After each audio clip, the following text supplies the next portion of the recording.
up, guys? Welcome back to another video. So today is my July wrap-up.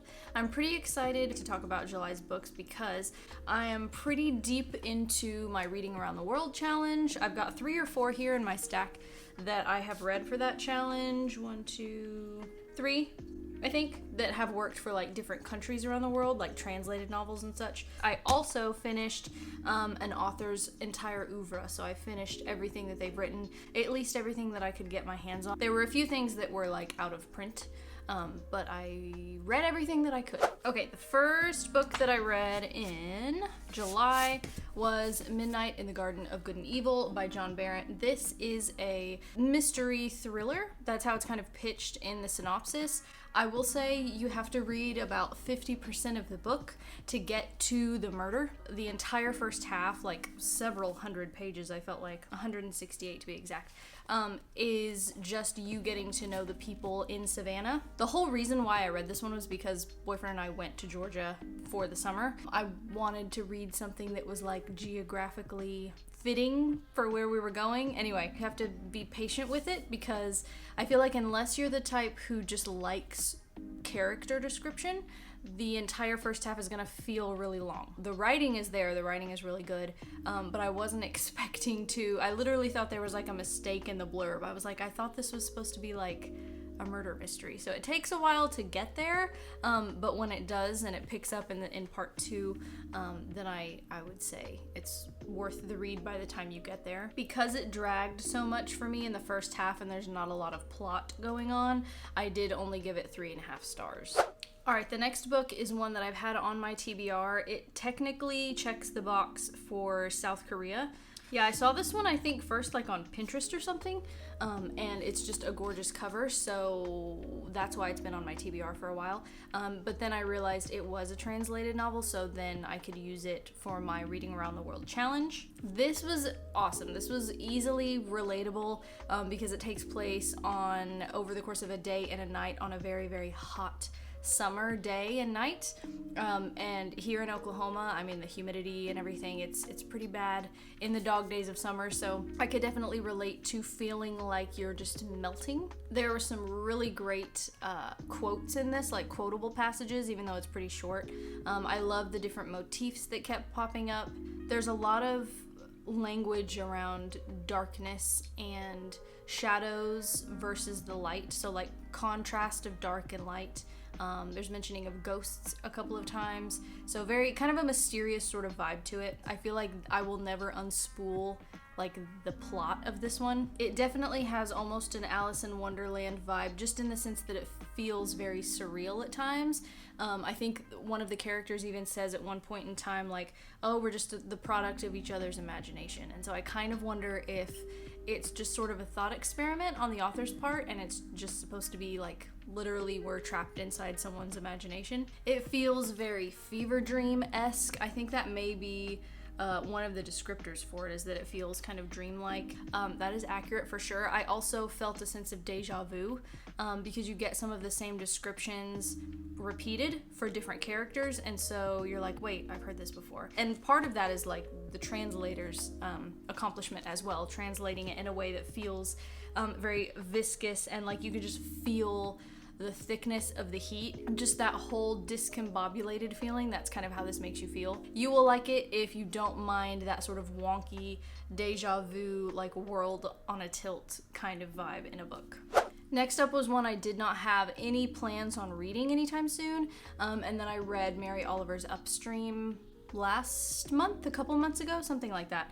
And I immediately put this at the top of my TBR, partly because it's so thin, partly because it won a Pulitzer, and I wanted to read some of her poetry, because that's mainly what she's famous for, is her poetry. I gave it 5 stars. It was like an instant 5 stars.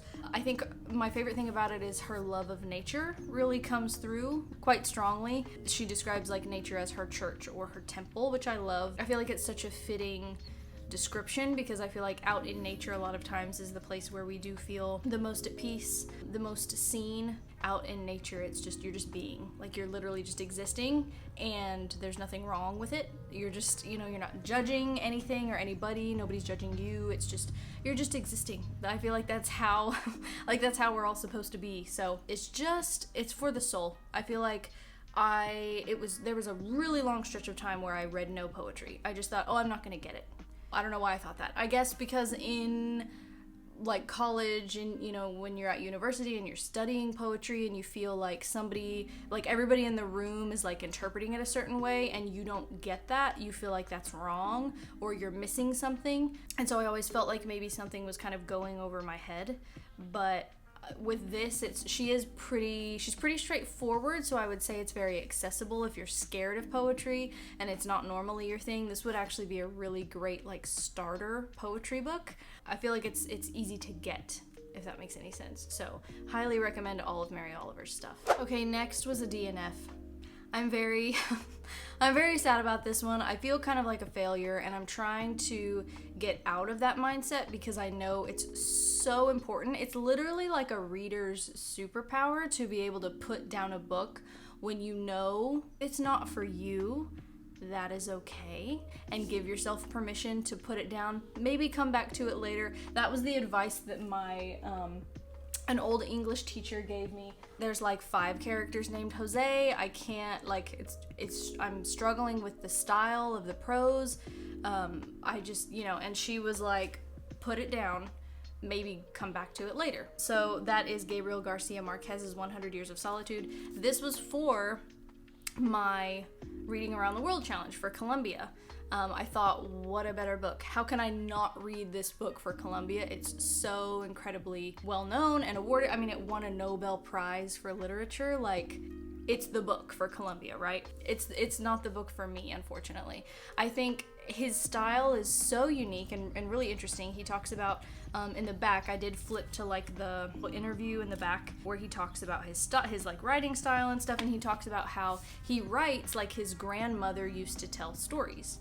With a brick face is the way that he describes it. So whenever she was telling a tale, she would tell it in such a way that he never knew what parts were real and what parts were made up, because even on the really fantastical parts that made no sense, it all sounded the same. And so he writes like that, and I find that for whatever reason it did not mix with my brain very well, and the way that I think and the way that I read, I guess. And so it all felt very monotone. I am going to replace it with a nonfiction book for Columbia. This is Magdalena by Wade Davis, and it's about the river. It's going to be all about Columbian history, and so I think maybe a nonfiction for Columbia will be better.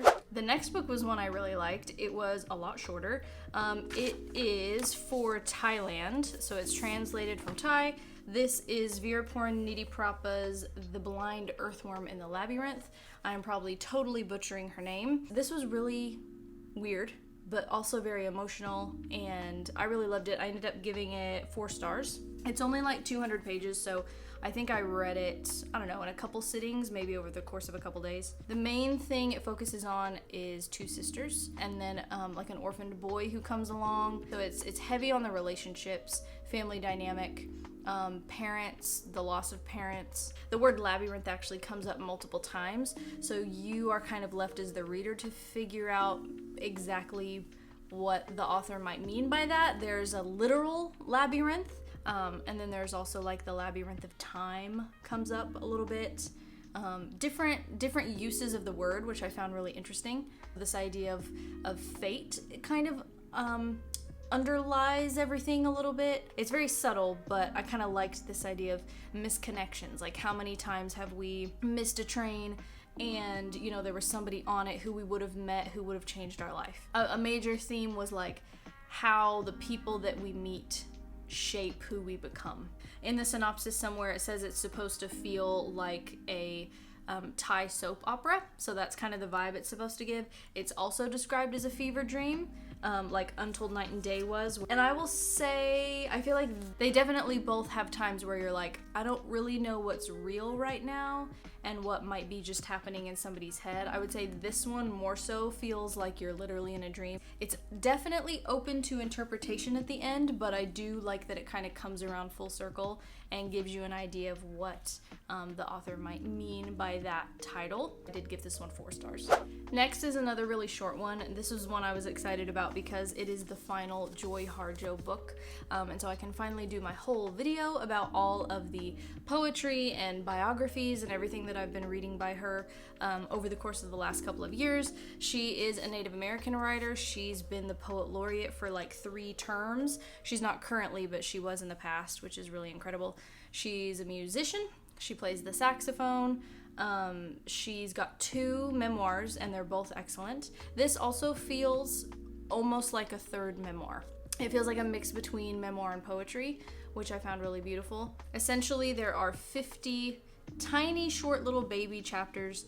I don't even know if you'd want to call them chapters, but there are 50 of them in here, and each one is a little vignette just about a particular topic, something that's happening in the world, something that happened in her life that she's reflecting on after 50 years of writing poetry professionally. If you are like me and you've read most of her work, then the stories are going to be familiar because they've come up throughout her poetry, throughout her memoirs, and so it's not necessarily new stories that we're getting, but we're getting sort of a fresh perspective. There's some really interesting things in here about connection and communication in the modern world and how we think of connection very differently nowadays as we used to before the advent of texting and cell phones. And she talks about how when you distill language into an emoji or into like shortened form, how it can change what we're meaning, how it can be a pro and a con.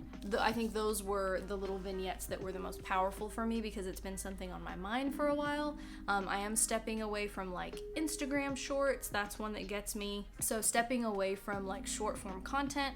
It's just I've been craving something for a long time, like what she's talking about, where we actually need true deep human connection, not sending memes back to each other. That's not really connection. We think of it as that, but it's not. I feel like this is sort of all of her writing really is sort of an antidote to the modern world. So I feel like if you are feeling a little bit anxious, a little overwhelmed, just trade off that one YouTube video that you were gonna watch, open this book, read 2 or 3 of the chapters. I mean, it's like, that would only be like 10 pages instead, and I feel like you're already gonna feel better after you do that. So I love her work. This was 5 stars. Next was The Art of Frugal Hedonism, a guide to spending less while enjoying everything more by Annie Razor Rowland and Adam Grubb. That was a mouthful. So this has been on my TBR for a long time, and I don't honestly think I knew what it was when I put it on there, but I thoroughly enjoyed it. So it's kind of a self-help / financial book. It basically, the subtitle says it. It's talking about ways how you can save money, alternatives, things you can do. Some of them we've heard 1,000 times before. Bike to work, reuse, repurpose, recycle. But the chapters are super short, and I don't know, they do it in a way that it makes you reflect on your life and how you use things. And even though you may not use one of their tips in particular, it still, the whole point is like it kind of gets you thinking about, okay, how could I live a life that's more fulfilling and not so filled with stuff? So it's kind of a anti-capitalist, anti-consumerism type book, which I feel like we all need. I fall into that trap all the time. Like, I know what's really important in life: my boyfriend, my family, genuine connection, but we get really bogged down with stuff and we feel like we have to have the new shiny thing. And so this book is kind of an antidote to that. So I gave this one 4 stars. I really liked it. All right, then we had Jordan Peterson's 12 Rules for Life. This has been boyfriend and I's buddy read for the last couple of months now. This has been an adventure. This has been not totally what we thought it was. So obviously Peterson is a psychologist, one of the most prevalent voices within that field, I would say, in the 21st century. Basically, he gives you 12 rules that you can apply to your life, and it's supposed to help you become a better person and, you know, just enjoy life more. It's sort of Peterson's Bible, I guess. If I really truly did live my life the way that he suggests, I probably would be a happier person. I also feel like he's sort of describing like the perfect person, because if you truly lived by these rules, I feel like it is almost biblical in the sense that the things that you're trying to strive for feel almost impossible in the real world. Anyway, it was a lot more philosophizing than Boyfriend and I expected. We thought it was going to be more about psychology and have facts about psychology, and almost like Atomic Habits or something like that. Like we thought incorrectly that it was going to be a little bit more practical, like how you could actually apply this to your life. And it's more open-ended questions, like lots of different scenarios, lots of different questions, lots of philosophizing, and it's just supposed to make you kind of think about your life and reflect on different situations. I do like that he puts some of his self in here. I feel like if it didn't have that, it would have felt incredibly cold. We probably would have DNF'd it. So putting some of his own experiences in here does give it some heart. He mentions his wife, he mentions his daughter, bringing in those little family vignettes, those little, you know, examples from his real life do make it feel more personable. And I think that's definitely necessary. I feel like he could have done that more, to be honest. It's just, I think it was his writing style, you know, it's Jordan Peterson, so he has to write it in the most academic, he has to use the most academic language possible. And I feel like for him, this is probably like, he's like dumbing it down. Actual clinical terminology is probably a lot more complex than this, but it was a lot more philosophizing than giving us practical ways to implement the rules, if that makes any sense. It was just a little bit different than what we were expecting it to be. I mean, do we feel accomplished having finished it? Yes. It was a bit challenging, so I would say if you like challenging books, you'll probably like this one. And then finally, we had one of my favorites for the month, and that was The Summer Book by Tove Jansson.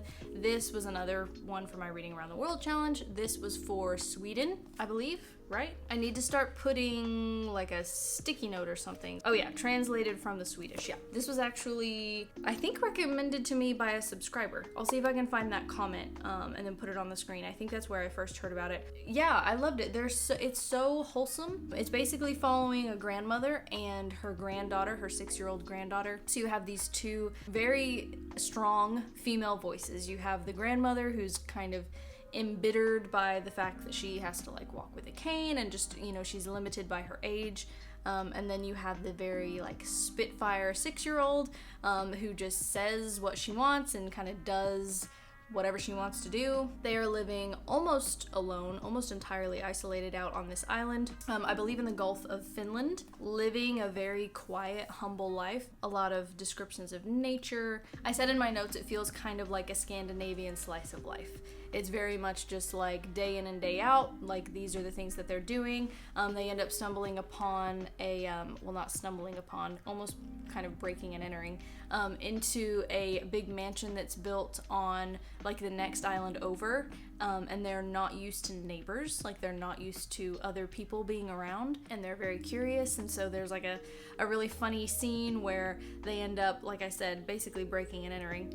And the people coming in, like they see the owners coming in on their boat, and then they're freaking out because they're in the house and they don't know how to escape because they're on an island. And then anyway, yes, there's a couple of more than a couple really funny, sweet moments in this book. It's a very quiet book. It's not plot heavy. There's not a lot going on. You kind of feel like they welcomed you into their little cottage on the island, and you're just kind of there.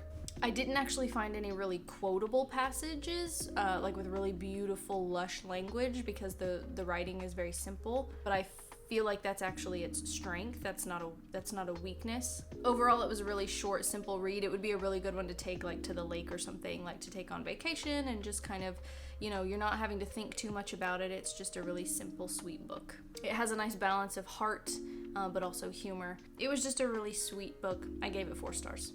And that is everything, my friends. So yes, give me recommendations. I always ask this. Give me recommendations for any translated works, like international books. I've got a list going. As always, leave me your favorite book of July. What did you read? I do have a bookish vlog coming out soon that I'm pretty excited for. I went to a book signing for Crying in H Mart just a couple nights ago. There was like 500 people there. So I've got a couple of fun things coming. So stay tuned for that. Thank you guys for watching, and I will see you in my next one. Bye.